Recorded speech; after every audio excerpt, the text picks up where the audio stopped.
Good evening all of you. आप सभी का इस ऑनलाइन प्लेटफॉर्म में स्वागत है। और आज हम बात करेंगे हमारे आईसीटी जो यूनिट नंबर जो 8 है उसके अंदर कुछ महत्वपूर्ण क्वेश्चन की, जो कि आने वाले दिसंबर एग्ज़ाम के अंदर आपके काफ़ी हेल्पफुल होने वाले।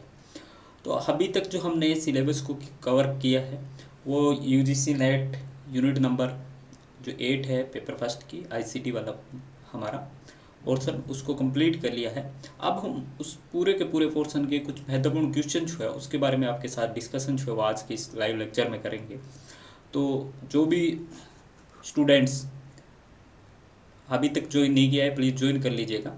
और काफ़ी महत्वपूर्ण क्वेश्चन जो है वो आज इस सेशन के अंदर आपके होने वाले हैं। तो चलिए स्टार्ट करते हैं अपने इस सेशन को। और PYQs और इसके साथ साथ MCQs जो है वो आपके ऑब्जेक्टिव टाइप वो भी रहने वाले हैं इसमें। तो अपन जो है इसमें महत्वपूर्ण क्वेश्चन यानी इंपॉर्टेंट क्वेश्चन की बात करेंगे और आईसीटी वाला portion only and only ICT वाले पोर्शन की बात करेंगे। तो चलिए स्टार्ट करते हैं और देखते हैं हमारा पहला क्वेश्चन। पहला क्वेश्चन क्या कहता है कि कैसे मेमोरी, आपका पहला क्वेश्चन जो क्या कहता है कि कैसे मेमोरी रैंडम एक्सेस मेमोरी से तेज होती है। कैसे मेमोरी रैंडम एक्सेस मेमोरी यानी रैम से तेज होती है, ये बात आपकी पहला कहता है। Random access memory cache memory की तुलना में प्रोसेसर के अधिक निकट होती है। अब आपने देखा होगा कि जब हमने ये पढ़ा था, ये आपका क्या था, प्रोसेसर था। इसके पास में कौन था, कैशे मेमोरी। और कैशे में L1 फिर L2 L3 इस प्रकार से हमने देखा था। उसके बाद कहीं जाके रैम आती है, फिर आपका हार्ड डिस्क आती है, SSD आती है, ये सब आते हैं यानी सेकेंडरी स्टोरेज डिवाइस है। तो ये कथन कहता है कि cache memory random access memory से तेज होती है। ये इसका कथन जो है गलत है, बिकॉज कैश मेमोरी जो CPU के जस्ट पास में थी वो हमने देखा था सबसे तेज कौन था, रजिस्टर था। फिर हमने देखा था कि उसके बाद जो कैश मेमोरी आती थी, फिर हमने देखा था रैम आती है, फिर आपकी जो है हार्ड डिस्क आती है। इस प्रकार से हमने स्पीड के हिसाब से देखा था। तो cache memory random access memory से तेज होती है, ये कथन गलत है। Random access memory cache memory की तुलना में प्रोसेसर के अधिक नज़दीक होती है। ये देखिए आप, नज़दीक है या दूर है, तो ये दूर है, तो ये भी कथन इसका गलत है। तो दोनों कथन क्या है इसके गलत है। तो कथन A, cache memory random access memory से तेज होती है, अच्छा इसमें ये कहा गया है, तो ये बिल्कुल सही है। कैश मेमोरी जो रैंडम एक्सेस मेमोरी से तेज होती है, ये तो सही है। बट इसके पास में नहीं होती है, ये जो है इसके पास में नहीं होती, ये दूर होती है, इसलिए ये गलत है। तो इसका कथन एक सही है, लेकिन कथन दो जो है वो आपका गलत है। नेक्स्ट क्वेश्चन की तरफ चलते हैं। और नेक्स्ट क्वेश्चन है कि URL का क्या अर्थ है। एक बार सारे जो गाइस जुड़े हुए हैं वो आप कमेंट करके बताइए कि URL जो है उसका क्या मीनिंग है, यानी URL किस तरह का होता है। अगर बेसिक स्ट्रक्चर URL का पूछा जाए तो किस तरह का होता है। URL जो होता है उसका पूरा नाम क्या है, यूनिफॉर्म रिसोर्स लोकेटर, यानी D जो है इसका सही आंसर है। अब मैं थोड़ा सा URL के बारे में आपको बता देता हूँ। URL क्या था कि हम कोई भी वेब एड्रेस, वेबसाइट का कोई भी एड्रेस होता है वो किस में होता है, आपका बाइनरी फॉर्मेट में होता है। और कंप्यूटर क्या करता है, कंप्यूटर या इंटरनेट ओनली बाइनरी फॉर्मेट को ही अंडरस्टैंड करता है। अब हमें ह्यूमन जो है वो बाइनरी कोड को याद नहीं रख पाता है, इसलिए इस बाइनरी कोड को जो ह्यूमन लैंग्वेज है उस लैंग्वेज में या इंग्लिश लैंग्वेज में इसको कन्वर्ट किया जाता है, तो वो कहलाता है आपका URL, यूनिफॉर्म रिसोर्स लोकेटर। इसमें जैसे आपके फॉर एग्जांपल www.ugc.net.in, तो ये URL है, जबकि इसका वास्तविक IP एड्रेस जो है इस प्रकार से कुछ आपका, फॉर एग्जांपल आपका इस प्रकार से होगा। तो URL हमेशा क्या करता है कि आपका IP एड्रेस को चेंज करता है आपके ह्यूमन लैंग्वेज में। नेक्स्ट क्वेश्चन की तरफ चलते हैं और जानते हैं कि कौन से कथन जो है वो आपके सही है। यानी NKN का अर्थ है new knowledge network. MOOCs offline पाठ्यक्रम है, मेसिव ओपन जो कोर्स था वो है। राष्ट्रीय सुपर कंप्यूटिंग मिशन भारत सरकार की पहल है। और CPU की क्लॉक दर जो है गीगाबाइट्स में मापी जाती है, गीगाबाइट्स में मापी जाती है। और परम शिवाय एक सुपर कंप्यूटर है। तो पहले आप देखिए कि NKN यानी न्यू नॉलेज नेटवर्क, ये आपका सही है। मुख से एक ऑफलाइन पाठ्यक्रम नहीं है, जबकि क्या है दोस्तों, ये ऑनलाइन पाठ्यक्रम है, तो ये आपका गलत हो गया। राष्ट्रीय सुपर कंप्यूटिंग मिशन जो है वो भारत सरकार की एक पहल है, ये हमने देखी थी NICEMT, ठीक है। और CPU जो की दर जो है गीगाबाइट्स में मापी जाती है, गीगाहर्ट्ज़ में मापी जाती है, बाइट्स में नहीं मापी जाती, तो ये भी आपका गलत है। परम शिवाय एक सुपर कंप्यूटर था, परम एक सुपर कंप्यूटर था जिसे CDEC पुणे जो है उसके द्वारा विकसित किया गया था। तो ये इसका A, C और E जो है ये आपका A नंबर इसका सही आंसर है। नेक्स्ट क्वेश्चन की तरफ चलते हैं। ये क्वेश्चन नंबर अपना अगला है। इसमें अपने को क्या करना है, सूची 1 से लिस्ट 2 को मिलान करना है। देखिए VOOP ये क्या है, फिर फाइबर ऑप्टिकल केबल ये क्या है, URL क्या है, अभी हमने जाना था UTP cable, untwisted pair cable होती है। तो अब हम पहले ये जानते हैं, पहले URL हमारा पड़ा हुआ है, तो URL को देखते हैं कि इंटरनेट पे वेब पत्ते का पता लगाने के लिए वेब ब्राउज़र, या डेटा को संग्रहित करने के लिए, या इंटरनेट पे वेब पता लगाने के लिए। तो C का जो है वो आपका इंटरनेट पे वेब पत्ते का पता लगाने के लिए, तो C का 4th नंबर होगा आपका। तो C में 4th नंबर आप देखिए पहले, तो C में 4th नंबर एक इसका है और एक आपका इसका है। अब अपने और देखते हैं कि UTP अनट्विस्टेड पेयर केबल जो है ये प्रकाश स्पंदों का प्रयोग करता है, यानी ये कौन सी आपकी प्रकाश स्पंदों का प्रयोग करने वाली जो है वो कौन सी आपकी ख के अंदर या B के अंदर आप देखेंगे तो B के अंदर आपका A आएगा। B के अंदर जो है वो आपका थोड़ा सा इसमें फ़ोन कॉल करने के लिए इंटरनेट का उपयोग जो है VOPP है, A का 2 आएगा। तो VOOP क्या है आपका फ़ोन करने के लिए, पहले का 2 आएगा। आप देखिए ये जो है इसका सही आंसर, मान लो VOPP क्या है, फ़ोन करने के लिए। फिर हमने देखा कि B का I आया है, B का C का 4th है, B का I मीन्स फर्स्ट है। फाइबर ऑप्टिकल केबल क्या करती है, प्रकाश स्पंदों का प्रयोग करती है, URL ये हो गया।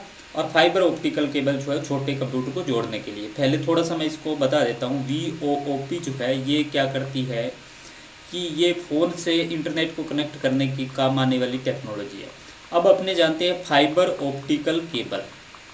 आपने BSNL की जब केबल देखी होगी तो उसमें आपने देखा होगा कि उसमें कांच की एक परत सी होती है, अंदर एक केबल होती है, उसके बाहर बहुत सारी परतें सी होती है और कांच सा लगा रहता है और कांच की केबल टाइप होती है। तो वो क्या है, प्रकाश पर यानी लाइट के बिहाव पे वो काम करती है और ये सबसे फास्ट केबल में से मानी जाती है फाइबर ऑप्टिकल केबल। दूसरी जो हमारी होती है UTP होती है अनट्विस्टेड पेयर केबल, यानी ऐसे केबल है इसके को यहाँ पे ज़्यादा सिक्योरिटी नहीं होती, अनट्विस्टेड पेयर केबल होती है जो आपने बेसिकली अपने छोटे जो आपके ऑफिस है या छोटे कंप्यूटर जो है आपने देखा होगा कि आपने कभी मित्रा के अंदर देखा होगा या आपने CSC के अंदर देखा होगा कि पीछे जो कंप्यूटर के अंदर लगी रहती है वो आपकी UTP केबल होती है, untwisted pair cable.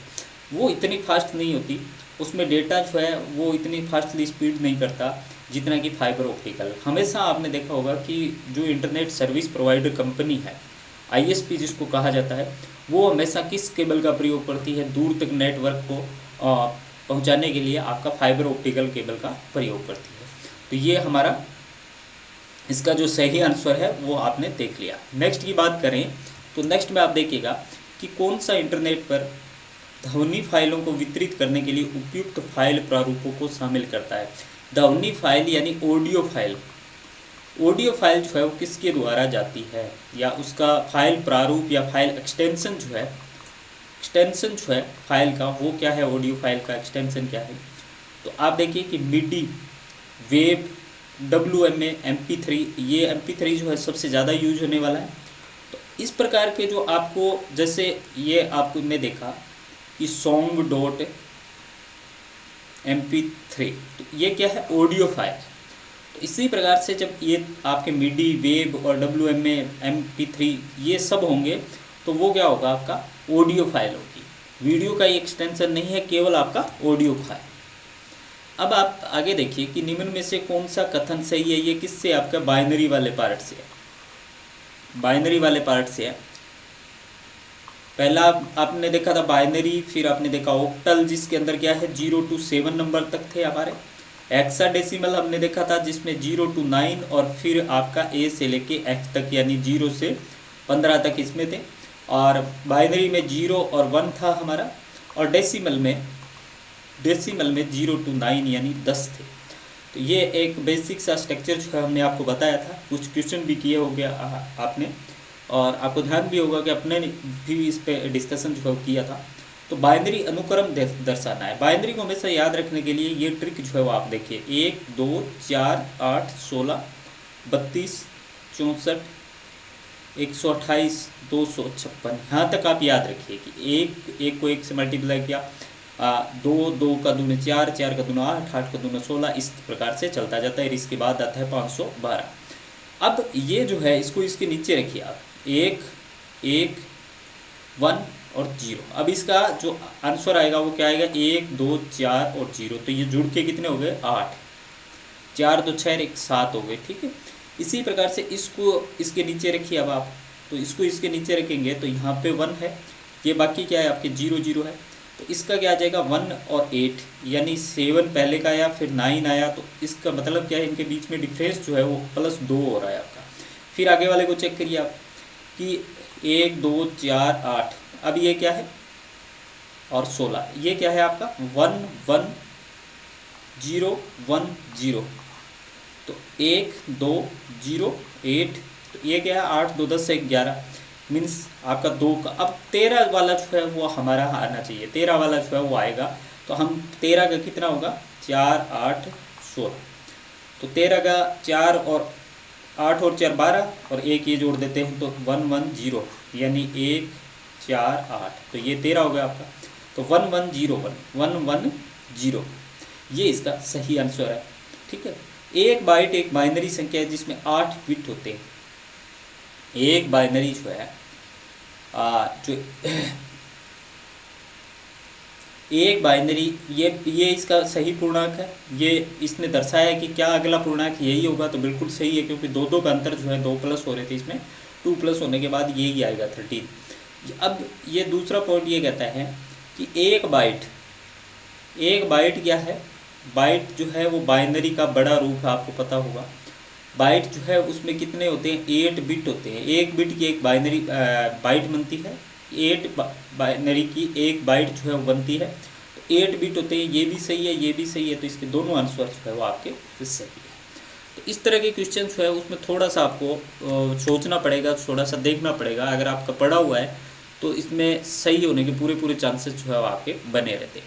Next question की बात करें अपन, तो नेक्स्ट क्वेश्चन ये आता है कि ऑपरेटिंग सिस्टम के बारे में कौन सा कथन जो है वो आपका सही है। सही है पूछा इसमें, एक ऑपरेटिंग सिस्टम परिधीय को नियंत्रित करता है, मेमोरी आवंटित करता है और डेटा को फील्ड और रिकॉर्ड में व्यवस्थित करता है।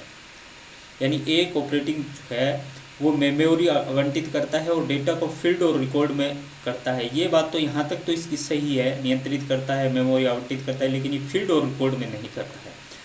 एक ऑपरेटिंग सिस्टम वायरस से सुरक्षा प्रदान करता है, बाहरी उपकरणों को नियंत्रित करता है, ये भी गलत है। वायरस से कौन करता है, एंटीवायरस करता है। एक ऑपरेटिंग सिस्टम परिधीय को नियंत्रित करता है, मेमोरी और प्रोसेसर को समय आवंटित करता है, ये इसका बिल्कुल सही आंसर है। और ये इंटरनेट से संबंधित जो है कोई काम नहीं करता, इसलिए इसका सही आंसर जो होगा आपका सी होगा। नेक्स्ट क्वेश्चन की बात करते हैं अपन, इनमें से कौन सा वीडियो फाइल प्रारूप नहीं है पूछा इसमें, AVI, MOV, MP3, JPG। तो आपने देखा होगा कि MP3 और MOV और AVI ये सब क्या है, वीडियो फॉर्मेट है। JPG क्या है, इमेज फॉर्मेट है आपका, इसलिए ये जो है इसका नहीं है, तो ये आपका सही आंसर हो जाएगा।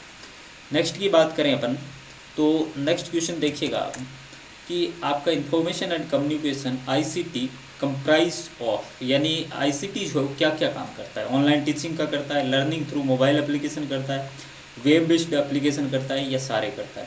ICT जो है उसमें क्या था, ऑनलाइन टीचिंग थी, जैसे स्वयं है, मूक है, सौम्यप्रभा है, तो ये ऑनलाइन टीचिंग के उदाहरण थे। लर्निंग थ्रू मोबाइल एप्लीकेशन बिल्कुल करता है ऐप के माध्यम से, बहुत सारे ऐप जो है उसके माध्यम से। वेब बेस्ड लर्निंग यानी वेबसाइट के माध्यम से, जैसे इग्नू की वेबसाइट है, कई सारी और गवर्नमेंट की जो वेबसाइट है। तो कहीं ना कहीं इसका जो सही आंसर है वो आपका डी आएगा, यानी ऑल द अबव, ये सारे काम जो है वो आईसीटी आपका करता है। नेक्स्ट की बात करें तो एक लेबल किया गया है और दूसरे को आर के रूप में लेबल किया गया है, यानी ए को कथन के रूप में और इसको कारण के रूप में। यानी आप कहेंगे कि ई कॉमर्स कंपनियों को हितधारकों को बेहतर सेवा देने के लिए व्यक्तिगत डेटा की आवश्यकता होती है। ई कॉमर्स कंपनियां कौन सी आपकी? अमेजन, फ्लिपकार्ट, ठीक है, इस तरह की जो भी कंपनियां हैं उनको हितधारकों यानी अपने हितधारक जो है उसको बेहतर सेवा देने के लिए व्यक्तिगत डेटा की आवश्यकता होती है। ये सही बात है इसकी, अगर उसके पास डेटा होगा तभी वो उसको अच्छी सर्विस दे पाएगा। इस प्रक्रिया में गोपनीयता से समझौता हो सकता है, ये भी बात सही है कि अगर सारे डेटा उस कंपनी के पास होंगे, ई कॉमर्स कंपनी के पास होंगे, तो कहीं ना कहीं व्यक्तिगत डेटा लीक होने के चांसेस जो है बने रहते हैं। तो हकीकतन भी सही है और कारण भी सही है, यानी ए और आर दोनों सही है और आर ए की सही व्याख्या करता है। नेक्स्ट अपन बात करें तो एएफ प्रणाली का प्रयोग निम्न में से किस संख्या प्रणाली में किया जाता है? ये क्वेश्चन एक बार आप बताइए कि एएफ प्रणाली जो है वो किस में आती है। एएफ प्रणाली जो है वो आपकी किस में यूज होती है? बाइनरी में, डेसिमल में, हेक्साडेसिमल में, ऑक्टल नंबर में, किस में यूज होती है? एक बार आपका जो है चैट बॉक्स के माध्यम से बताइए कि ये जो एएफ प्रणाली है वो आपकी किस में यूज होती है। पहले आप देखिए कि एएफ जो है उसका मीनिंग क्या है। एएफ जो है वो आपने अगर पढ़ा होगा नंबर सिस्टम तो उसमें देखा होगा कि एएफ जो है उसका मीनिंग क्या है। एएफ जो है, पहले हम बाइनरी को देखते हैं। बाइनरी में क्या होता है दोस्तों? 0 और 1 होता है, ठीक है। इसमें कहीं एएफ नहीं आता, इसमें 0 to 7 होती है अष्टाधाई, इसको ऑक्टल नंबर कहा जाता है, ऑक्टल। हेक्साडेसिमल और डेसिमल जो है दशमलव का मतलब डेसिमल, इसमें 0 से लेकर 9 यानी 10 अक्षर होते हैं। बेस 10 होता है, इसका बेस जो है 8 होता है, इसका बेस जो है 2 होता है, इसका बेस जो है हेक्साडेसिमल यानी 0 से 9 और उसके बाद ए से एफ तक, यानी फिर 11, 12, 13, 14, 15। तो ए, बी, सी, डी और ई, और यहाँ से आएगा ए, बी, सी, डी, ई और एफ। एफ जो है कितने को रिप्रेजेंट करता है? 15 को। ए जो है वो आपका 10, तो जिसमें 10 और 15 जो आएगा वो नंबर क्या होगा आपका? हेक्साडेसिमल। तो इसका सही आंसर क्या होगा आपका? हेक्साडेसिमल। नेक्स्ट अपन क्वेश्चन की तरफ चलते हैं और देखते हैं कि बायोस जो है उसका पूरा नाम क्या है। ये आप एक बार बताइए कि बायोस जो है वो, पहले तो ये बताइए कि किस टॉपिक से रिलेट है आपका कंप्यूटर के अंदर। बायोस जो है वो हमने कल परसों ही उसमें पढ़ा था, कल या परसों वाले लेक्चर में अपने देखा था इसको, बायोस सिस्टम के बारे में, कि सीपीयू के ऊपर एक बायोस सिस्टम जो है वो आपका इनबिल्ट होता है। वहाँ से जब कंप्यूटर स्टार्ट होता है तो बेसिक इनपुट आउटपुट जो है वो सब काम करता है बायोस आपका। बेसिक इनपुट आउटपुट जो है वो सब काम आपका करता है। तो बायोस का मतलब होता है बेसिक इनपुट आउटपुट सिस्टम। जब भी आपका कंप्यूटर क्या होगा, जब भी आपका कंप्यूटर रन होगा तो they will be check all hardware include input and output devices. वो सारे हार्डवेयर को चेक करता है, इनपुट डिवाइसेस आउटपुट डिवाइसेस को चेक करता है, इसीलिए इसको बेसिक इनपुट आउटपुट सिस्टम कहा जाता है। तो इसका सी जो है वो आपका सही आंसर होगा। नेक्स्ट अपन बात करते हैं तो अपने 14 जो अपने नेक्स्ट क्वेश्चन है कि दशमलव संख्या 9 के बाइनरी संख्या क्या है। अभी मैंने आपको बताया था, एक बार आप बताइए चैट बॉक्स में कि दशमलव संख्या 9 है उसका बाइनरी नंबर जो है वो आपका क्या होगा। बाइनरी नंबर जो है वो आपका क्या होगा।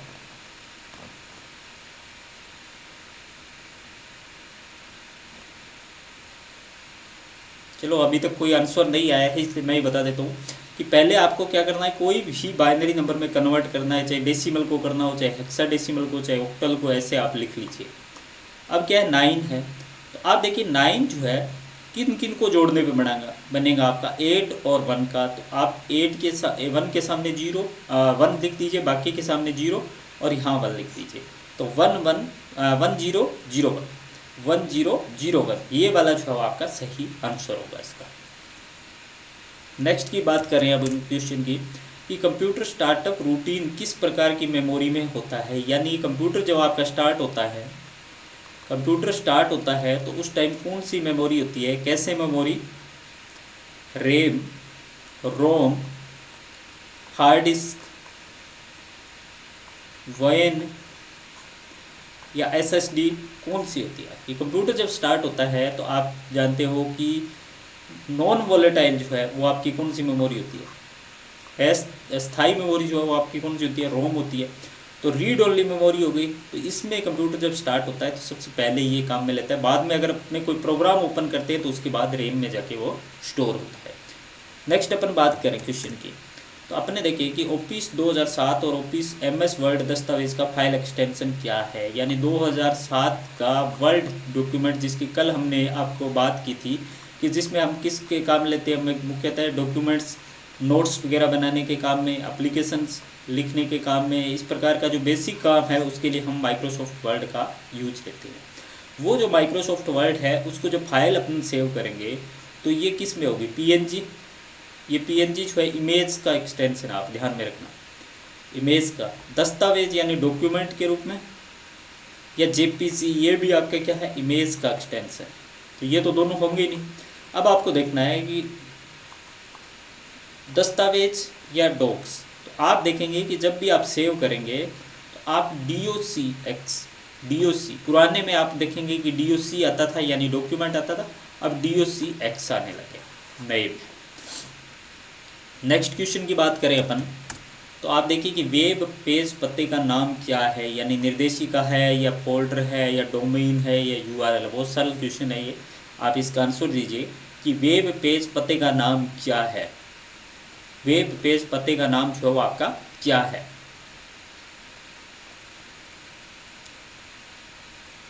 देखिए इसमें अभी हमने आपको बताया था कि जैसे www.ugc.nta.net ये एक कोई वेबसाइट है, तो ये वेब पेज हो गया हमारा। इसका पता मीन्स क्या हो गया, यूआरएल यानी यूनिफॉर्म रिसोर्स लोकेटर, तो ये इसका सही आंसर होगा।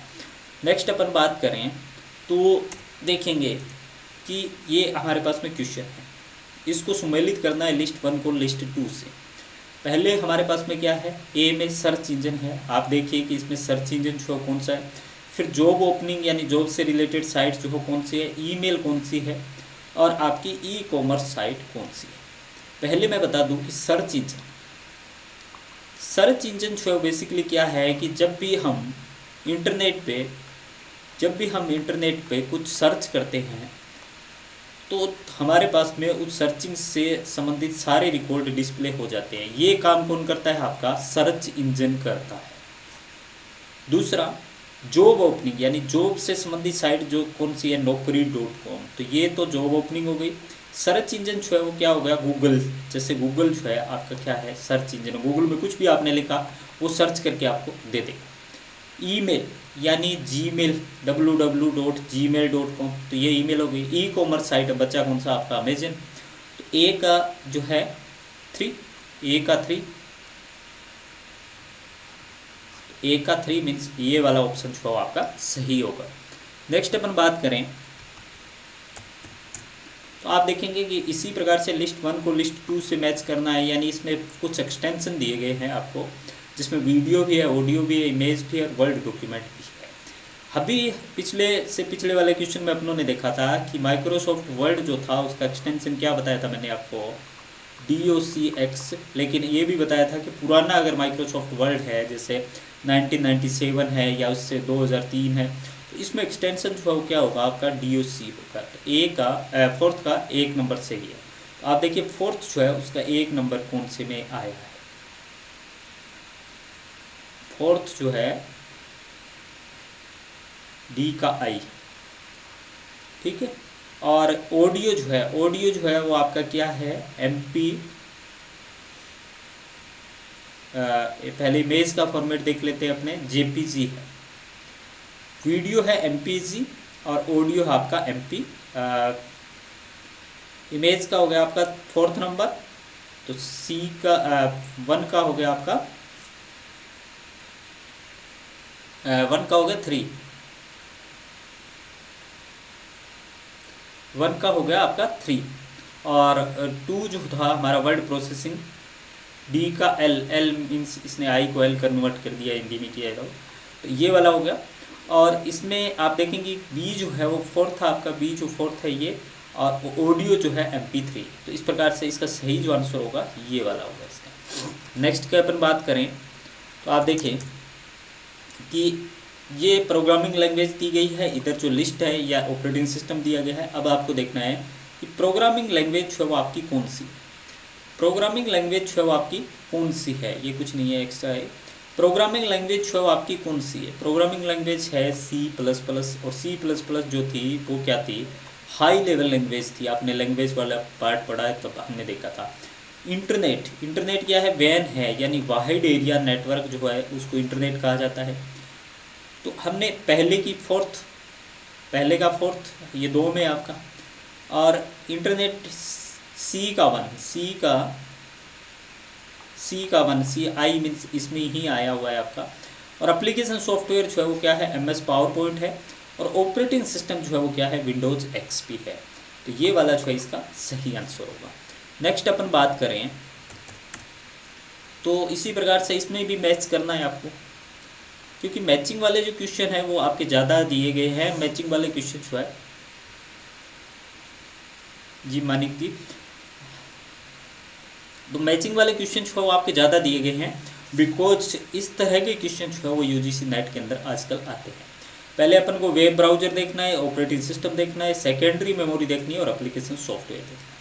पहले अपन इसको देख लेते हैं कि वेब ब्राउजर क्या होता है। वेब ब्राउजर क्या होता है, जब अपन कोई URL टाइप करते हैं और उसको सर्च करते हैं तो हमने पढ़ा था क्लाइंट सर्वर आर्किटेक्चर। ये क्लाइंट से रिक्वेस्ट भेजी जाती है सर्वर की तरफ, सर्वर रिस्पॉन्स जो है वो किसकी तरफ भेजता है, आपका क्लाइंट की तरफ भेजता है।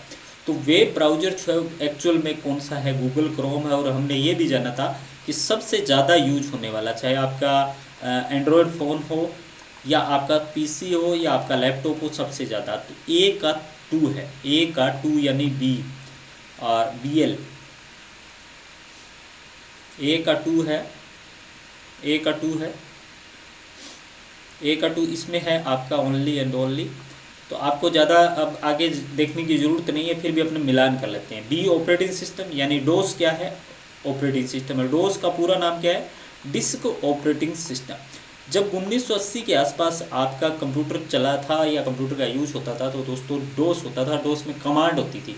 इस तरीके का डोस प्रॉम्प्ट आता था आपका, और इसमें जैसे कमांड लिखते थे अपने, कॉपी फाइल 1 टू फाइल 3, इस प्रकार की ब्लैंक एक स्क्रीन होती थी जिस पे हम क्या करते थे, टाइप करते थे, उसको डोस कहा जाता था, डिस्क ऑपरेटिंग सिस्टम। बाद में GUI बेस्ड आया, इसको क्या है, CUI कहा जाता है। ये याद रखना आप, CUI यानी कमांड यूजर इंटरफेस। यूजर क्या करता था, केवल कमांड करता था। अब GUI आ गया, यानी ग्राफिकल यूजर इंटरफेस, यानी आप क्या करोगे, क्लिक करोगे तो फोल्डर ओपन हो जाएगा, क्लिक करोगे फाइल मेनू पे, इस तरह के मेनू जो है आपको अलग अलग फोल्डर दिखाई देंगे। तो ये सब विंडो के अंदर आया है। और विंडो के जब से आई 1995 में पहली विंडो आई थी, तो उस टाइम से आप देखेंगे कि ये GUI वाला कंसेप्ट जो आपका आया था। तो ऑपरेटिंग सिस्टम अगर विंडो दिया होता तो विंडो से ही होता, विंडो है नहीं इसमें तो डोस आ जाएगा।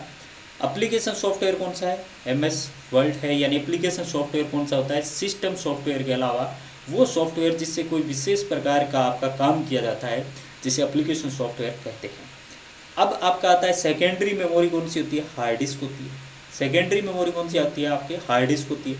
तो C का L मीन्स ये ही आपका सही आंसर। रेम, रोम और आपकी कैसे मेमोरी, रजिस्टर, ये सब क्या है, प्राइमरी मेमोरी है। और सेकेंडरी मेमोरी क्या होती है, हार्ड डिस्क है, SSD है, ये सब जो आपकी CD रोम है, CD है, DVD है, ये क्या सेकेंडरी स्टोरेज डिवाइस कहा जाता है इनको। नेक्स्ट आता है आपका कि रिसाइकल बिन विंडोज OS का एक क्षेत्र है जिसमें निम्न में से डिलीट की गई फाइलें जो आपकी शामिल होती है। रिसाइकल बिन क्या होता है, डब्बा होता है जिसमें कोई भी फाइल अपन डिलीट करते हैं वो रिसाइकल बिन में चली जाती है। एक बार मैं इसका जो है आपको दिखा देता हूँ कि रिसाइकल बिन जो है वो किस तरह का आपका होता है। ये देखिए, ये आपका रिसाइकल बिन। अब इसमें कोई भी फाइल आपने डिलीट की वो यहाँ आ गई। तो अब ये पूछना चाह रहा है कि जो आपके रिसाइकल बिन में जो डिलीट की गई थी फाइलें, वो कहाँ से डिलीट करने के बाद इसमें आती है। यानी आपने कोई पेन ड्राइव लगा रखी है, अगर वो उससे करेंगे तो क्या आएगी, या सीडी रोम लगा रखी है तो उससे आएगी, या हार्ड डिस्क से आएगी।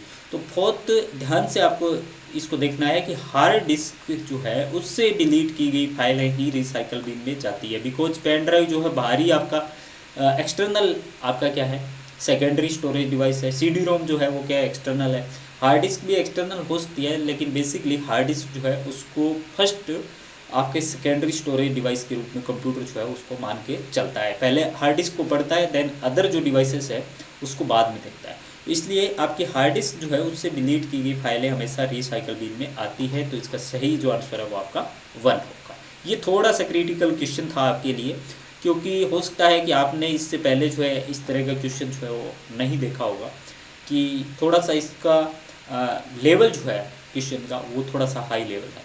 तो प्लीज़ इसको ध्यान में रखिएगा कि रिसाइकल बिन जो है उसमें क्या होता है कि कोई भी फाइल डिलीट करते हैं हार्ड डिस्क से, वो वहाँ पे चली जाती है। जैसे कोई एक्स्ट्रा फाइल होगी, हमने बहुत सारी फाइलें डाउनलोड कर ली, अब डाउनलोड फाइलें हमारे कोई काम में नहीं आ रही है, हमने क्या किया, डिलीट किया। डिलीट करने के बाद वो रिसाइकल में जाती है। मीन्स जैसे घर का कचरा कचरे डिब्बे में डालते हैं, वैसे ही इसका यहाँ पे कंप्यूटर में कचरा जो होता है उसको रिसाइकल बिन में डाला जाता है। देन अगर कोई गलती से हमने कोई फाइल डिलीट कर दी तो वापस से उसको रिस्टोर जो है रिसाइकल बिन से कर सकते हैं। लेकिन अगर वहाँ से अगर डिलीट कर दी तो फिर वापस नहीं आएगी। तो ये थोड़ा सा इसके रिसाइकल बिन के बारे में आपको ध्यान में रखना है। अब चलते हैं अपने नेक्स्ट क्वेश्चन की तरफ, और नेक्स्ट क्वेश्चन में अपन देखते हैं कि कंप्यूटर मेमोरी के संबंध में क्या सही है और क्या नहीं। और मेमोरी वाला जो पार्ट है दोस्तों, आप याद रखना कि इसमें से क्वेश्चन आते ही आते हैं। कैसे मेमोरी एक अस्थिर मेमोरी है, चुंबकीय मेमोरी अस्थिर मेमोरी है, फ्लैश मेमोरी अस्थिर मेमोरी है, रैम आपकी अस्थिर मेमोरी है। कौन सा कथन जो है वो आपका सत्य है, कौन सा कथन जो है सत्य है। कैश मेमोरी जो है अस्थिर मेमोरी है, नहीं। आपका चुंबकीय जो कैश मेमोरी जो है वो आपका अस्थिर मेमोरी बिल्कुल सही है, ये सही है। चुंबकीय मेमोरी जो है, यानी मैग्नेटिक टेप को चुंबकीय कहा जाता है। मैग्नेटिक टेप जो होती है ये क्या है, सेकेंडरी स्टोरेज डिवाइस है आपके।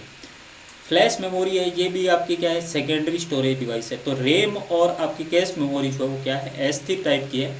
जबकि रोम जो होता है वो रीड ओनली मेमोरी होती है, और वो आपकी स्थायी टाइप की मानी जाती है।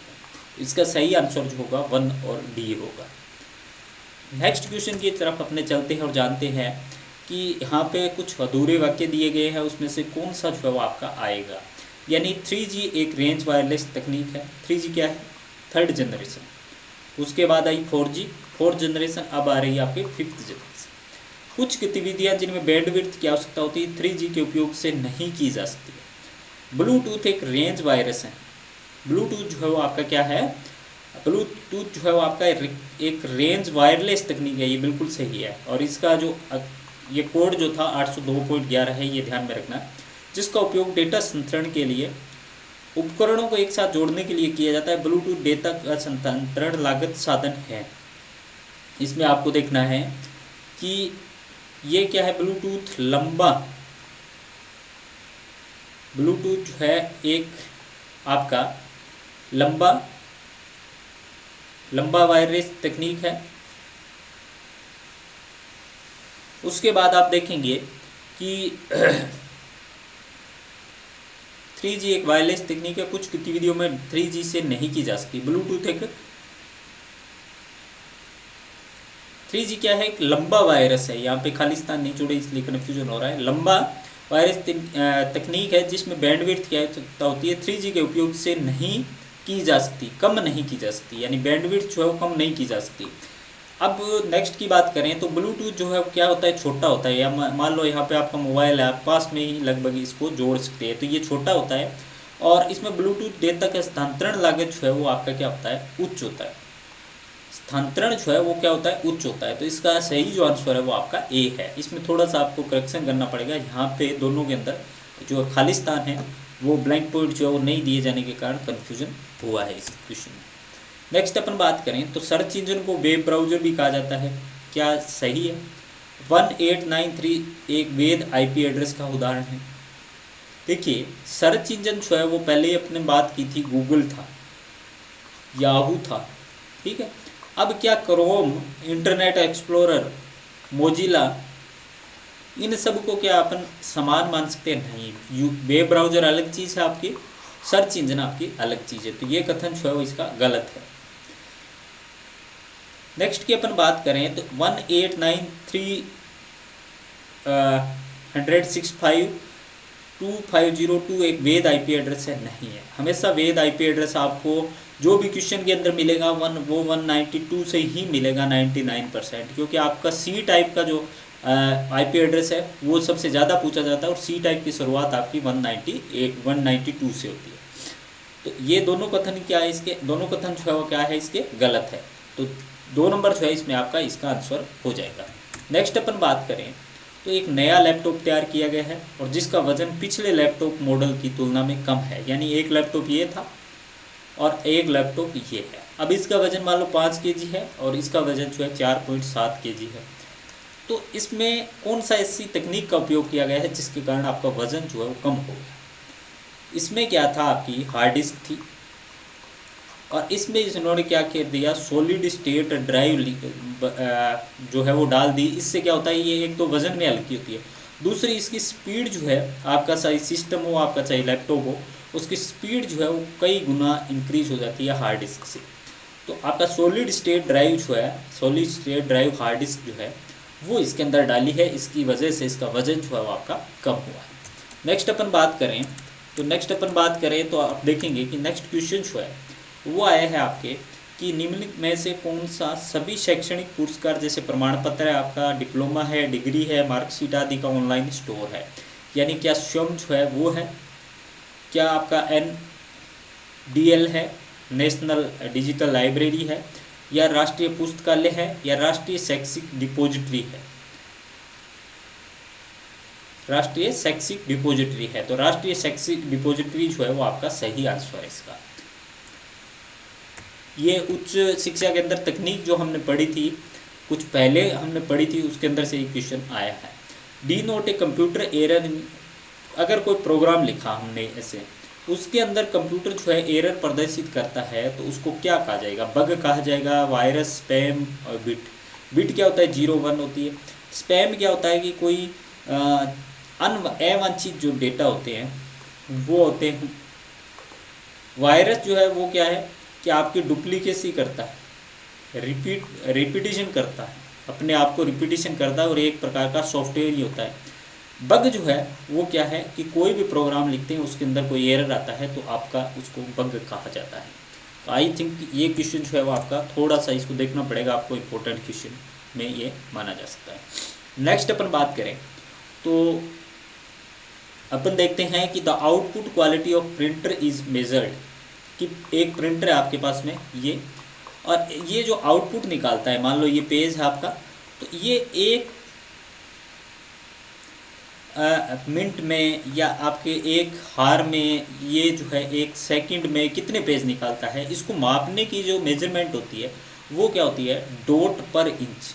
यानी पर इंच पे कितने डॉट जो है वो या कितने अक्षर जो है वो टाइप करता है, तो इसको डॉट पर इंच या DPI भी इसको कई बार कहा जाता है। इसका फुल फॉर्म डॉट पर इंच ही होता है, इसमें डिजिटल पर इंच नहीं होता, डॉट पर इंच होता है। ये आपको DPI के रूप में इसको ध्यान में रखना है। नेक्स्ट अपन बात करें तो अपने देखेंगे कि with regard of computer memory which if the following statement is RN true, यानी कौन सा स्टेटमेंट जो है वो आपका ट्रू है? P read only memory, ROM is volatile memory. ठीक है, क्या रोम जो है वह अस्थायी मेमोरी है? नहीं। नेक्स्ट की बात करें तो random access memory, RAM is volatile memory, ये आपका सही है। Secondary memory is volatile memory, नहीं। सेकेंडरी मेमोरी जो होती है वो नॉन वॉलेटाइल होती है, यानी जैसे हार्ड डिस्क है, SSD है जिसका अभी हमने पढ़ा था, सॉलिड स्टेट ड्राइव जो है। तो ये आपका इसका जो आंसर होगा वो ट्रू होगा, यानी 2 नंबर 24 का सही आंसर है। नेक्स्ट अपन बात करें तो put off the following unit of storage into the correct order, यानी एक स्टोरेज ऑर्डर जो है कंप्यूटर के अंदर स्टोरेज कुछ करना है तो उसको असेंडिंग ऑर्डर में, यानी 1 से 2 3 ऐसे इस तरह से बढ़ते क्रम में उसको हमें मेंटेन करना है। तो इसको स्मॉलेस्ट यूनिट फर्स्ट पहले आएगी और उसके बाद जो है लार्जेस्ट यूनिट आएगी, तो क्या होगा? अब आप देखिए कि कंप्यूटर की सबसे छोटी इकाई क्या होती है, 0 और 1 बिट होता है। तो पहली क्या आ जाएगी, एफ आ जाएगा। एफ किस में, सब में आएगा। इसके बाद बिट के बाद में आपका आती है बाइट, जिसको हम कहते हैं कि जिसमें 1 2 3 4 5 6 7 और 8, यानी जिसमें 8 बिट है। हो सकता है 0 हो, जैसे ऐसे भी हो सकता है, कुछ भी हो सकता है। तो 8 बिट की एक क्या बनती है, बाइट बनती है, तो बाइट आ जाएगा। तो ए के एफ के बाद में बी सभी में है। अभी तक हमारा क्वेश्चन नहीं आया। बाइट के बाद में आएगा मेगाबाइट। मेगाबाइट यानी 1024 आपकी बाइट होगी, तो उसके बाद में क्या होगा, 1 MB होगी, यानी 1 मेगाबाइट होगी। तो सी आ जाएगा। और सी देखिए, सॉरी किलोबाइट है इसमें आपका, तो किलोबाइट आ जाएगा, केबी आ जाएगा। 1024 आपका आपका बाइट से किलोबाइट बनता है। तो पहला आएगा, पहला सभी में है अभी यहाँ पे। अभी तक हमारा क्वेश्चन नहीं निकला। उसके बाद आएगा मेगाबाइट, सी। तो सी आप देखिए किसमें है, इसमें और इसमें, तो बाकी दो को छोड़ दीजिए आप। फिर आएगा मेगाबाइट के बाद में आपका गीगाबाइट। मेगाबाइट के बाद में आपका गीगाबाइट आएगा, और गीगाबाइट के बाद में आपका टेराबाइट आएगा, जिसे टीबी कहा जाता है, गीगाबाइट को जीबी कहा जाता है। तो आप ऐसे इसको याद करिए कि बाइनरी, फिर बाइट, फिर आपका केबी किलोबाइट, फिर एमबी मेगाबाइट, और फिर आपका जीबी गीगाबाइट, फिर आपका टीबी टेराबाइट। तो इस प्रकार से इसकी यूनिट जो है एक स्मॉलेस्ट से लार्जेस्ट की तरफ। अगर लार्जेस्ट से पूछे तो बिल्कुल उल्टा हो जाएगा, टीबी जीबी इस प्रकार से हो जाएगा। इसको उल्टा करना है अपने को, तो उस प्रकार से हो जाएगा। नेक्स्ट अपन बात करें तो अपने देखते हैं कि which of the following is instance messaging application, यानी तुरंत। इंस्टेंस का मतलब होता है तुरंत। तुरंत एक मैसेज एप्लीकेशन जो है वो कौन सा है, WhatsApp, Google talk, Viber.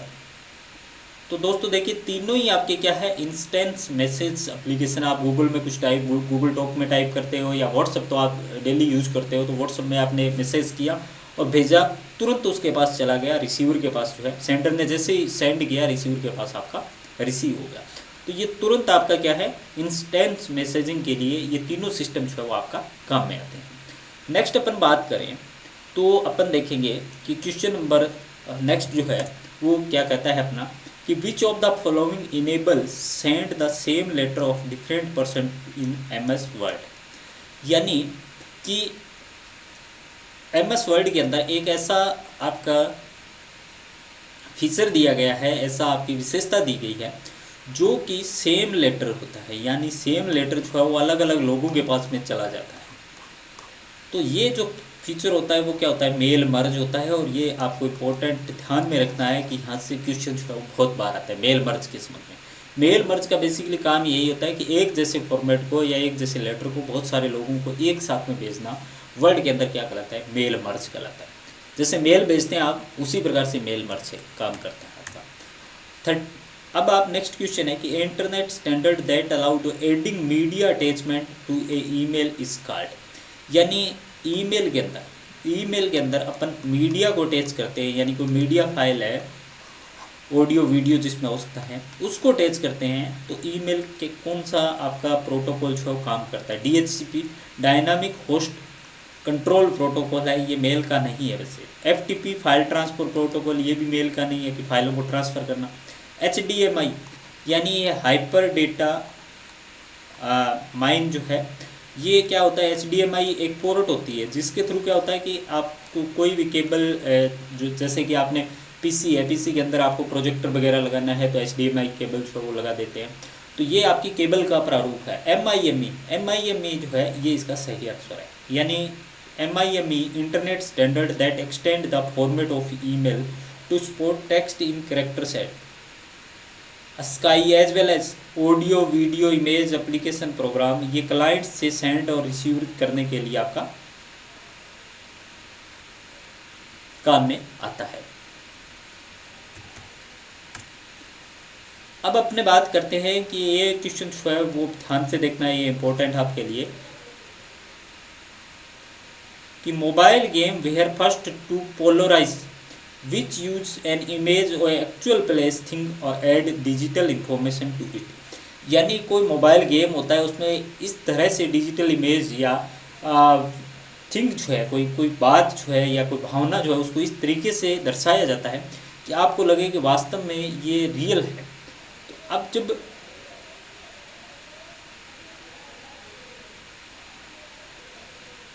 Real, जब आपकी कोई चीज़ होती है रियल जैसा दिखाई दे,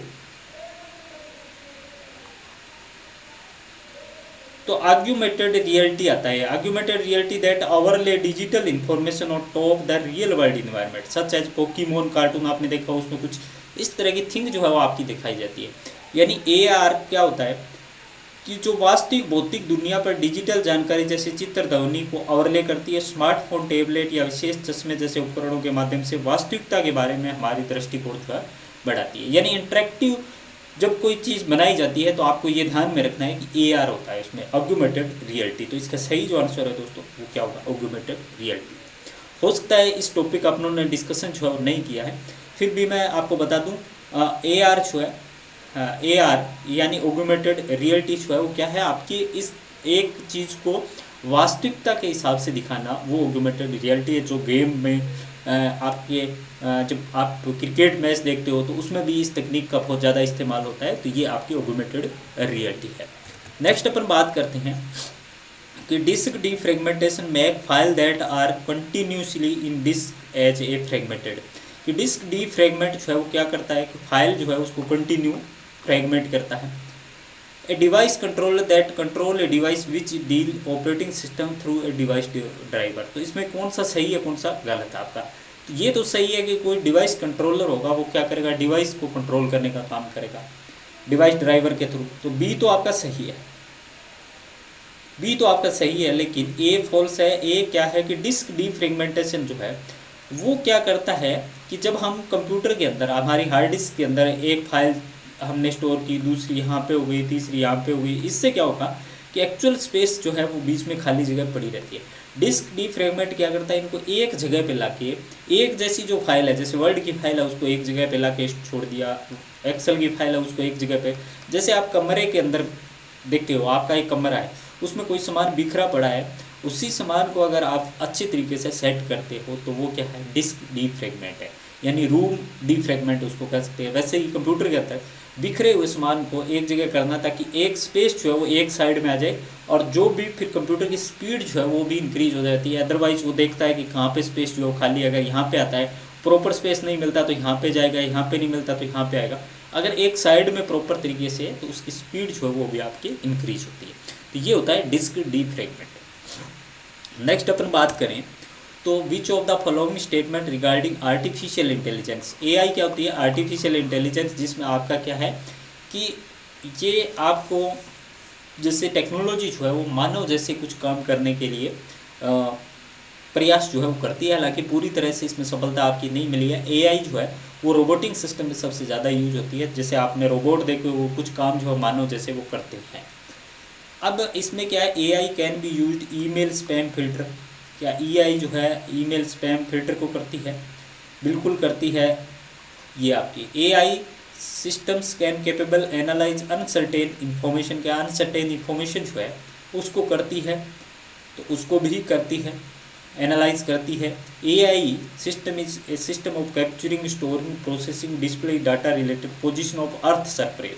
यानी अर्थ के ऊपर जो डेटा है उसको उठाना, उसको आपके पोजीशनिंग करना, डिस्प्लेइंग करना, स्टोरिंग करना, ये काम AI का नहीं है। तो ये दो काम करती है, तो इसका मतलब इसका 2 नंबर जो है वो आपका सही आंसर है। ये जो अर्थ के ऊपर जो डेटा है इसको कौन करता है, GIS यानी जियोग्राफिकल इंफॉर्मेशन सिस्टम या जियो पोजीशनिंग इंफॉर्मेशन सिस्टम, जिसमें आपने देखा होगा कि लैटिट्यूड, आपने जियोग्राफी थोड़ी बहुत पढ़ी होगी, तो लॉन्गिट्यूड जैसे 23.3 और 47.3 डिग्री, ये नॉर्थ अक्षांश है, ये साउथ अक्षांश है। तो इस प्रकार के जो पोजीशनिंग जिसको उठाता है, जिससे लोकेशन का पता लगाता है, वो कौन होता है आपका ग्लोबल GPS सिस्टम कहा जाता है, उसको GPS कहा जाता है, ग्लोबल पोजीशनिंग सिस्टम। यानी वर्ल्ड के अंदर आपकी एक पोजीशन है, उसका क्या नंबर है, ग्लोबल पोजीशनिंग सिस्टम जो है वो GPS आपका उठाता है। आई होप यहाँ तक कोई आपको ज़्यादा जो परेशानी है वो नहीं है। किस प्रकार के क्वेश्चन जो है आपको लग रहे हैं, एक बार कमेंट करके वो भी बताइए कि क्वेश्चन जो है उसका लेवल क्या है, क्या बिल्कुल आपके इजी वे में है, क्या मॉडरेट में है, या क्या आपके हार्ड है। तो एक बार कमेंट करके ये भी बताइए कि क्या क्वेश्चन जो आपको देख के लग रहा है कि वास्तव में इस प्रकार के क्वेश्चन जो है वो आपको एग्जाम में देखने को मिलेंगे। तो चलिए नेक्स्ट क्वेश्चन की तरफ चलते हैं। और नेक्स्ट क्वेश्चन जो है हमारा, नेक्स्ट क्वेश्चन जो है वो है आपका कि which of the following feature available in word processing software, MS word का कौन सा फीचर जो है वो आपका इसमें मिलता है। स्पेल चेक, F7 से क्या कर सकते हैं आप, स्पेल चेक कर सकते हैं। यानी आपने लिखा मैंने लिखा सिस्टम, ये सही है, मैंने इस ऐसे लिख दिया इसको सिस्टम। अब F7 जब कंट्रोल मैं दबाऊंगा तो ये इसको चेक करेगा और इसको चेक करके मेरे को क्या कहेगा कि ये वाला सही है। तो ये स्पेल चेकिंग और थीसिस जो है या वर्ड कह लीजिए सिनोनिम एटोनिम जो है उसको चेक करने के काम में आता है। ये पेज ओरिएंटेशन, यानी इसमें लैंडस्केप आपका पेज होता है जो एक चौड़ा होता है, एक जो है खड़ा इस प्रकार से, वो पोर्ट्रेट पेज जिसको कहा जाता है वो भी होता है। मेल मर्ज हमने पीछे 2-3 क्वेश्चन पीछे हमने देखा था कि एक साथ बहुत सारे लोगों को सूचना भेजी जाती है, वर्ल्ड के अंदर मेल भेज होता है। स्लाइड ट्रांजिस्टर ये नहीं होता, स्लाइड किस में बनती है, हमेशा पावर पॉइंट में बनती है। तो ABC जिसमें सही है वो आपका सही आंसर है, ABC आपका फोर्थ में है, तो ये आपका सही है। ये हमने कल ही पढ़ा था, आपको ध्यान हो तो। शिक्षण और अधिगम के साथ सूचना और संचार प्रौद्योगिकी के एकीकरण के परिणाम स्वरूप क्या क्या आपका निकल के आता है। व्यापक तरीके से सही जानकारी प्रदान करना, ठीक है। पुस्तकों के स्थान पे ऑनलाइन सामग्री, यानी ICT जो है वो क्या पुस्तकों के स्थान पे ऑनलाइन सामग्री देती है, नहीं देती। पुस्तकें रहती है वो फॉर्मेट में ही रहती है आपके, तो ये गलत है। शिक्षार्थियों को उनकी सूचना के आधार पर व्यापक बनाने में मदद करता है, ये सही है। शिक्षकों की जगह कंप्यूटर को लाना, शिक्षकों की जगह कंप्यूटर को नहीं लाता। ऑनलाइन में भी आपने देखा होगा कि शिक्षक ही है। ऑनलाइन परीक्षा के माध्यम से मूल्यांकन करना, एवल्यूशन करना, ये आपका सही है। तो ACE जो है वो आपका सही है। नेक्स्ट अपन क्वेश्चन की बात करें तो आप देखेंगे कि भारत में E-गवर्नेंस के बारे में निम्न कथनों पर विचार कीजिए। कल ही हमने E-गवर्नेंस जो है उसको लेके आपके साथ में क्लास की थी। और E-गवर्नेंस क्या है, इलेक्ट्रॉनिक गवर्नेंस है, इलेक्ट्रॉनिक आपका शासन है। ये क्या करता है, तो ऑनलाइन शिक्षा सेवाएं प्रदान करता है। E-गवर्नेंस जो है ऑनलाइन शिक्षा सेवाएं प्रदान करता है। ये पारदर्शिता, ट्रांसपेरेंसी को बढ़ाता है, भ्रष्टाचार जो है उसको कम करता है। E-गवर्नेंस नागरिकों को निर्णय लेने और सक्रिय रूप से भाग लेने में सक्षम बनाता है। सभी सेवाएं के मोबाइल ऐप के माध्यम से प्रदान की जाती है। देखिए ये केवल ऑनलाइन शिक्षा प्रदान, केवल शब्द आ गया, अगर शिक्षा होता तो चल जाता है, इसमें केवल नहीं करता। ये क्या करता है, शासन की जो सेवाएं होती है और शासन की जो आपकी सूचना होती है उसको भेजा जाता है E-गवर्नेंस के माध्यम से। ये पारदर्शिता को बढ़ाता है, भ्रष्टाचार कम करता है, ये इसका पॉइंट था, हमने देखा था कल। E-गवर्नेंस नागरिकों को निर्णय लेने में बनाता है, ये भी है। और E-गवर्नेंस के मोबाइल ऐप से ही होता है, नहीं बिल्कुल नहीं, वेबसाइट से भी हो सकता है, व्हाट्सएप से भी हो सकता है। तो ये इसका गलत है, तो B और C जो है आपका सही आंसर है इसका। नेक्स्ट अपन बात करें क्वेश्चन की, तो आप देखेंगे कि the process of कॉपिंग file of CD-ROM, यानी एक आपका CPU है। यहाँ पे आपने देखा होगा कि जो आपके CPU होते हैं पुराने, उसमें एक डिब्बी सी होती है जिससे प्रेस करेंगे बाहर निकल आएंगे, और यहाँ पे CD जो है, CD-ROM या CD जो है वो डाल देते हैं इसमें, और वो गोल वाली जो CD होती है उसमें वो डालते हैं। उसमें अगर हार्ड डिस्क से अपन कॉपी कर रहे हैं इसमें, तो ये वाली जो प्रोसेस होती है वो क्या कहलाती है, जिपिंग का मतलब होता है संक्षिप्त करना, छोटा करना। रिपिंग, डिजिटल और बर्निंग, यानी जब हार्ड डिस्क से या किसी से भी रोम के अंदर या CD-ROM के अंदर आपका डेटा कॉपी हो रहा है तो उसे बर्निंग कहा जाता है। और आप करके देख लीजिएगा, जब ये प्रोसेस आपको चलती हुई दिखाई देगी तो यहाँ पे आपका बर्निंग लिखा हुआ रहता है। तो ये प्रोसेस जो क्या कहलाती है, आपकी बर्निंग कहलाती है। नेक्स्ट अपन बात करें तो an unsolicited email message send to many recipient at once, यानी ऐसे मैसेज जो कि काम के नहीं है, अननेसेसरी मैसेज है, उसको एक साथ बहुत सारे जो रिसिप्ट है यानी जो मेल प्राप्त करता है उनको भेजा जाता है। तो ऐसी मेल अपने को क्या कहलाती है, स्पैम मेल कहलाती है। स्पैम, इसको ध्यान में रखना। स्पैम मेल वो होती है जो अपने अवांछित मेल कह सकते हैं उसको, कि अपने चाहते ही नहीं है और उसके बाद भी अपने सिस्टम में आ जाती है। तो आपके इनबॉक्स में वो मेल आती है जो आपने वास्तव में किसी ने भेजी है और बिल्कुल सही मेल है। आपके सेंट में वो मेल आती है जिसको आपने सेंड किया है किसी को, और आपके स्पैम में वो मेल आएगी जिसको आपने आपको नहीं चाहिए, आपके काम की नहीं है, उसके बावजूद भी कुछ इस तरह की मेल जो अननेसेसरी मेल है वो कहाँ पे चली जाती है, जीमेल के स्पैम में चली जाती है। तो इस प्रकार की मेलेज होती है उसको स्पैम मेल कहा जाता है। अपन नेक्स्ट क्वेश्चन की बात करें तो DVD technology used in optical media to store a digital data. DVD is asynchron, यानी डीवीडी का पूरा नाम क्या है? पहले आप देखिए सीडी जो है उसका नाम क्या है, कॉम्पैक्ट डिस्क।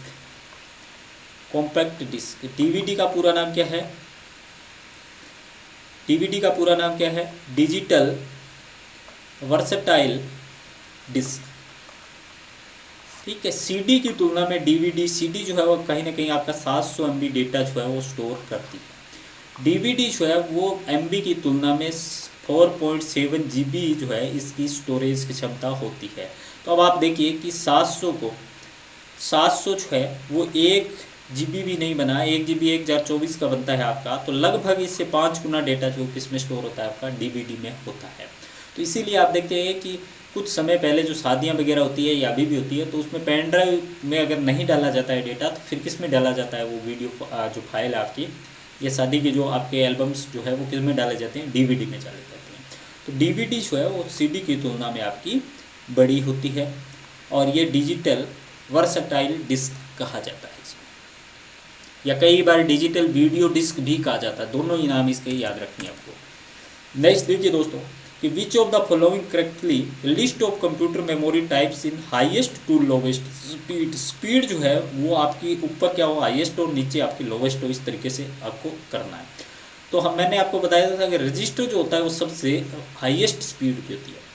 तो पहले क्या आएगा अपना CPU रजिस्टर आएगा, इसमें भी है CPU रजिस्टर। उसके बाद आती है कैशे मेमोरी आपकी, तो कैशे मेमोरी आ गई CPU रजिस्टर के बाद में, इसमें कैशे मेमोरी है।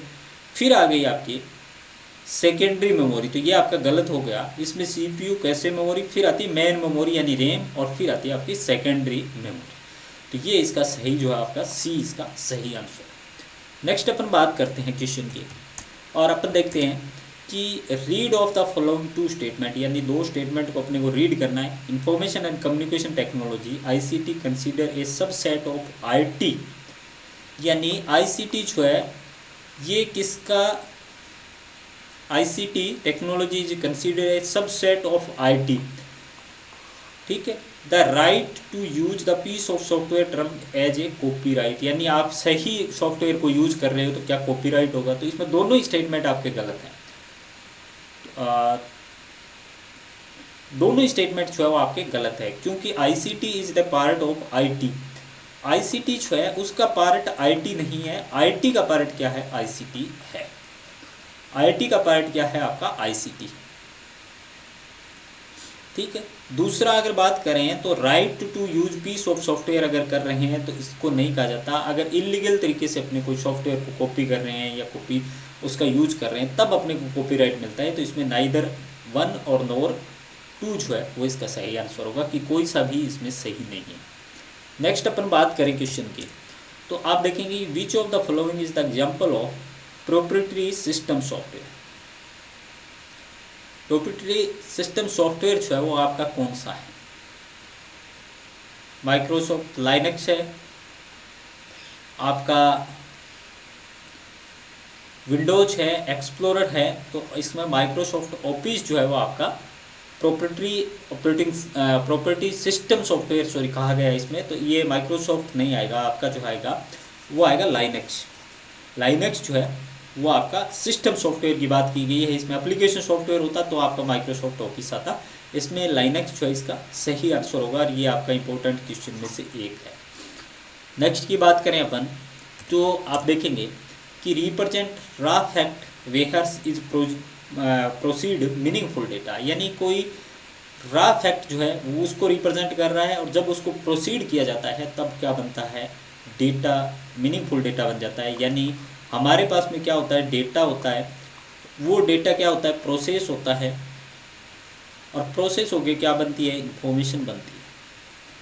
तो यहाँ पे क्या होगा, डेटा रिप्रेजेंट रॉ फैक्ट, यानी डेटा जो है इस प्रकार से हमारे पास में R पड़ा है, A पड़ा है अलग डेटा, M पड़ा है, G पड़ा है, O पड़ा है, इस प्रकार से। अब उसको प्रोसेस किया हमने, प्रोसेस किया तो पहले राम फिर गो, तो हमारे पास निकल के क्या आया, राम गो।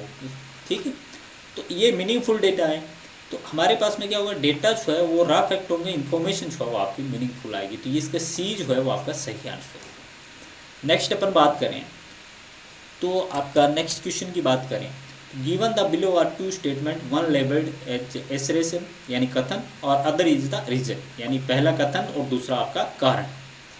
N internet is a private network for sharing computing resources and information within an organisation. Intranet है ये, आपका ध्यान में रखना, इंट्रानेट।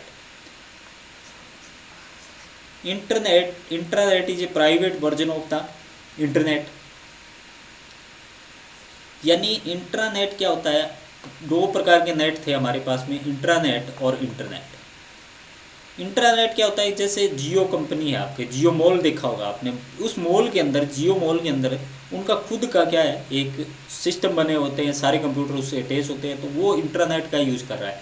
आईसीआईसीआई बैंक है या एसबीआई बैंक है, उसका अपना खुद का एक इंट्रानेट है। तो इंट्रानेट हमेशा क्या होता है, प्राइवेट नेटवर्क होता है। इंटरनेट जो है वो आप भी यूज कर रहे हो, मैं भी यूज कर रहा हूँ, अदर पर्सन भी यूज कर रहा है, तो वो क्या है आपका पब्लिक टाइप का है, उसमें प्राइवेट वाला इशू नहीं है आपका, उसमें प्राइवेट वाला इशू जो है वो नहीं है। तो इंटरनेट या इंट्रानेट जो है, इंटरनेट हमेशा क्या होता है, पब्लिक मोड में होता है, इंट्रानेट जो है वो हमेशा क्या होता है आपका, प्राइवेट मोड में होता है। तो अब आपका ये प्राइवेट है और intranet is a private version of the internet, यानी इंट्रानेट क्या है, एक प्रकार का प्राइवेट इंटरनेट है। तो ये दोनों ही सही है, बोथ ए और R are true and the R is the correct explanation of the A. यानी कथन कारण जो है वो कथन का बिल्कुल सत्य, उसका एक्सप्लेनेशन जो है वो आपका करता है। नेक्स्ट की बात करें तो the term plotter is the best describe. पहले अपने प्लॉटर को जानते हैं।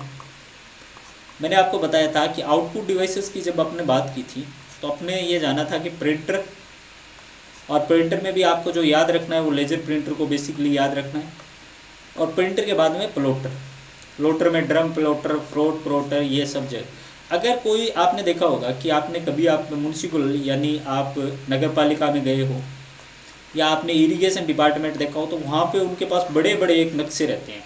जैसे आपका कह सकते हैं कि सर्वे ऑफ इंडिया है उसके पास है, तो सर्वेक्षण विभाग है उसके पास है, तो उनके पास बड़े बड़े नक्शे होते हैं, बहुत बड़े बड़े। क्योंकि अगर छोटा नक्शा होगा तो पूरा गांव, पूरा शहर, पूरा जैसे दिल्ली का अगर नक्शा बनाना है तो पूरी सारी चीज़ें उसमें इंडिकेट करने के लिए आपका बहुत बड़ा एक नक्शा बनेगा। तो बहुत बड़े नक्शे को प्रिंट करने के लिए हम क्या करते हैं, प्लॉटर का यूज लेते हैं। यानी जो काम आपका प्रिंटर नहीं कर पाता वो कौन करता है, प्लॉटर करता है। तो प्लॉटर क्या है, ये आउटपुट डिवाइस है to produce drawing and graphics, जो ड्राइंग और ग्राफिक्स को आपके रिप्रेजेंट करती है। नेक्स्ट अपन बात करें तो आता है the number of character 8 bit ASCII American standard code for international interchange, इसका पूरा नाम है। इसका जो इंटरचेंज है इसका कोड कितना है, यानी मान लो इसका स्टैंडर्ड कोड कितना है, तो 256 जो है इसका स्टैंडर्ड कोड है। और इसके बारे में मैंने आपको ये भी बताया था कि ये मान लो आपका कीबोर्ड है, ठीक है, ये आपका सीपीयू है और ये आपका मॉनिटर है। अब आपने यहाँ पे ऐप को प्रेस किया तो स्काई कोड कितना जाता है, 65। स्काई कोड बाइनरी में कितना जाता है, 65 जाता है। इसी प्रकार से बी का अलग है, सी का अलग है। ऐसा नहीं कि हमने ए प्रेस किया तो ए ही जाएगा, क्योंकि कंप्यूटर जो है वो क्या करता है, आपका बाइनरी लैंग्वेज को रीड करता है, इसलिए स्काई फॉर्मेट में कन्वर्ट करता है बाइनरी फॉर्मेट में। नेक्स्ट क्वेश्चन अब बात करते हैं कि नीचे दिए गए कथन में और कारण और कथन दोनों दिए गए हैं, यानी सूचना प्रणालियाँ किसी देश के अनुसंधान, विकास, नवाचार संबंधी विकास को बढ़ावा देने में सहायता करती है। सूचना विकास का मूल इनपुट है, सूचना विकास का मूल इनपुट है। तो बिल्कुल है कि सूचना प्रणाली से यानी आईसीटी से आपका देश का विकास होता है, रिसर्च में काम आता है, आपका नए नए जो इनिशिएटिव होते हैं उसमें भी काम आता है, और सूचना जो है विकास यानी डेवलपमेंट में काम आता है। तो इसका ए और आर और ए जो है उसकी सही व्याख्या करता है। नेक्स्ट अपन बात करें अगले क्वेश्चन की, तो आप देखेंगे कि निम्न में से कौन सा डिजिटल संस्कृति को दर्शाता है, यानी डिजिटल कल्चर जो है उसको कौन दर्शाता है। कंप्यूटर और मोबाइल का उपयोग करने का तरीका, या आईसीटी के साथ लोग जिस तरह से रहते हैं, काम करते, खेलते और सीखते हैं, या जिस तरह से लोग स्मार्ट तकनीक के साथ बातचीत करते हैं छात्र। तो आप आईसीटी या डिजिटल संस्कृति क्या हो गया कि आजकल जिस प्रकार से लोग रहते हैं वो काम करते हैं। जैसे आपने देखा कि खेती के अंदर भी आपका, एग्रीकल्चर के अंदर होता है, साइंस के अंदर भी होता है, टेक्नोलॉजी के अंदर भी होता है, सभी जगह उसका यूज़ करते हैं और उसको डेली सीखते रहते हैं। तो ये होता है ICT कल्चर। तो सेकंड नंबर जो इसका सही आंसर है। अब अपन बात करते हैं नेक्स्ट की, the full form of model. Model LMS। LMS क्या है? LMS क्या है? LMS जो है वो है लर्निंग मटेरियल सिस्टम। यानी कोई आप चीज़ सीखते हो तो अब जैसे कोई पाठ योजना है, यानी कोई टीचर जो है किसी टॉपिक पे टीच करेगा तो उससे पहले LMS क्रिएट करेगा, यानी लर्निंग मॉड्यूल सिस्टम जो है वो बनाएगा उसका कि क्या क्या मुझे पढ़ाना है या क्या क्या टीच करना है। बच्चे जो है उनको क्या क्या बेसिक पॉइंट्स जो है वो ध्यान में रख के उनको टीचिंग करवानी है, कैसे क्या कितने क्वेश्चन जो है वो लेके चलना है, कितनी जो है उसकी अपने जो एक पीरियड होगा उसका टाइम जो है कितना होगा। तो ये सब चीज़ें जो होती है लर्निंग मटेरियल सिस्टम। LMS जो है लर्निंग मटेरियल सिस्टम होता है। इसमें मॉडल जो है वो क्या है? Modular object oriented dynamic learning environment जो है वो आपका प्रोवाइड करता है। तो इसका सही जो आंसर है वो आपका C हो जाएगा। नेक्स्ट अपन बात करें तो आप देखेंगे कि which of the following is true about the conferencing and video conferencing. Conferencing और वीडियो कॉन्फ्रेंसिंग के, वेब कॉन्फ्रेंसिंग और वीडियो कॉन्फ्रेंसिंग के संबंध में क्या सही है? तो आप देखेंगे कि video conferencing is primarily consult and connect sharing collaboration, why the audio video sharing is the secondary. नहीं,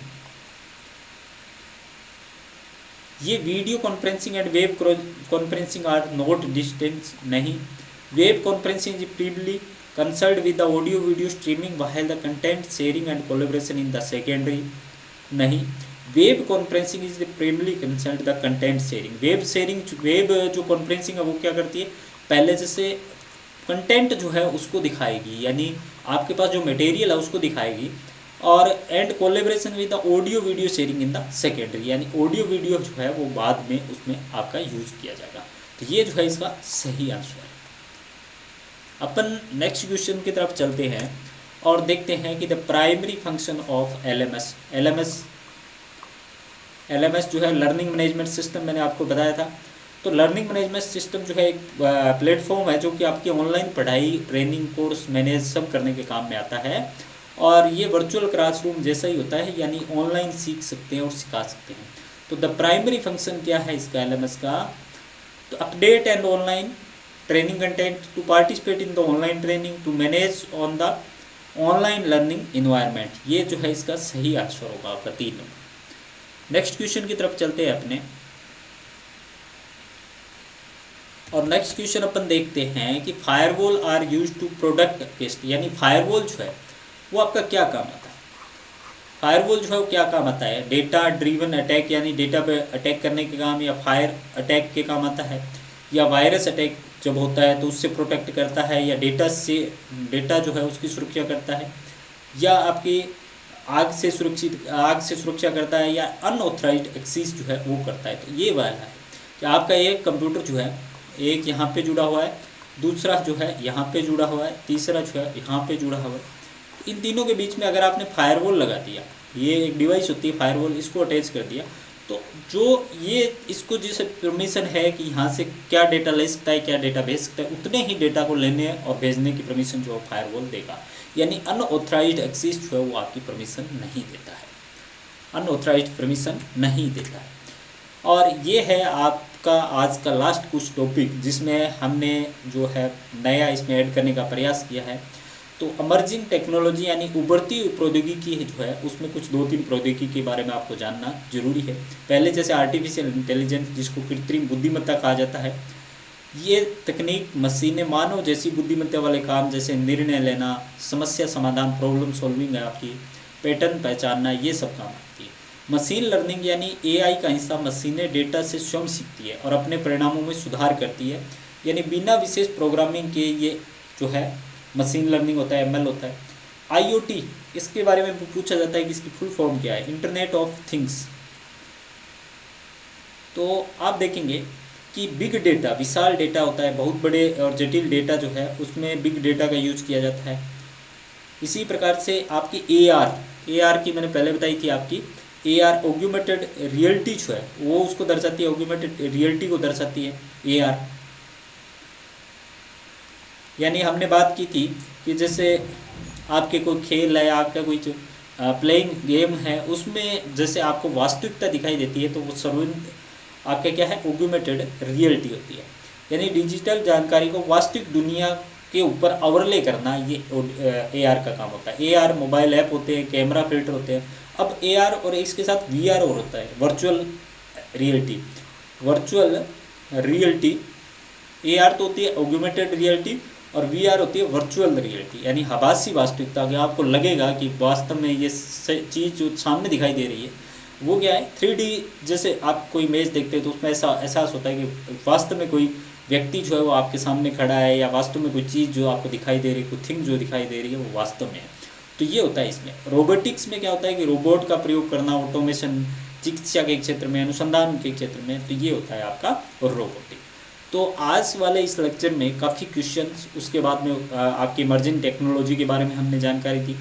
इसके बाद भी आपको लगता है कि आईसीटी वाले पार्ट में अपना कुछ पेंडिंग रह रहा है, या अपना कुछ ऐसा क्वेश्चन जो पिछले आपके ईयर्स में आया हुआ है और उसको यहाँ पे अपने डिस्कशन जो है वो नहीं कर पाए हैं, तो आप उस तरह के टॉपिक, उस तरह के जो आपके क्वेश्चन हैं, और आईसीटी के अंदर वो टॉपिक जो आपको लगता है कि ये बहुत नेसेसरी है, उसके लिए अपने आज शाम को 8:15 पे जो अपना डिस्कशन क्लास होगा उसके अंदर अपन डिस्कशन करेंगे। और आपकी तरफ से जो जो हमें टॉपिक मिलेंगे, जो जो क्वेश्चन मिलेंगे, उसको एक दिन बाद में अपन उस पर जो है डिस्कशन करेंगे। उन सब टॉपिकों को अपने दोबारा से देखने का प्रयास करेंगे। तो प्लीज़ सभी से रिक्वेस्ट है कि आज शाम को 8:15 वाली जो क्लास है उसको ज्वाइन कीजिएगा। और आईसीटी में जितने भी अपने क्लासेस की है, उन क्लासेस को देखने के बाद कौन सा आपका ऐसा टॉपिक या कौन सा ऐसा आपका एक टर्मिनोलॉजी जो है जो आपकी समझ में नहीं आई है, या आपको लगता है कि उस जो अपने कोर्स में जो अपने लेक्चर किए हैं उस लेक्चर में वो नहीं है, या पीडीएफ में नहीं है, तो उसके बाद जो है आप उसको नोट डाउन करिए। और आज जो 8:15 वाली क्लास, आज 8:15 पे जो अपने लाइव सेशन लेंगे उसमें अपन डिस्कशन करेंगे। और डिस्कशन में ये देखेंगे कि कौन सा ऐसा टॉपिक जो है जो आईसीटी के अंदर इम्पोर्टेंट है, उसको अपन नेक्स्ट डे जो है उसमें अपने क्लास में डिस्कशन करेंगे। तो मेरी तरफ से आपका लगभग 99% जो है कोर्स कंप्लीट हो गया। 1% बचा है, वो डाउट सॉल्विंग का है। और डाउट सॉल्विंग जो है अपने शाम को 8:15 पर उसको डिस्कशन करेंगे। तो सभी को थैंक्स। और आज की इस क्लास में ओनली एंड ओनली वन जो आपके स्टूडेंट हैं, मानिक जी, वो जुड़े हैं। बाकी नहीं जुड़ पाए, हो सकता है कोई रीज़न हो।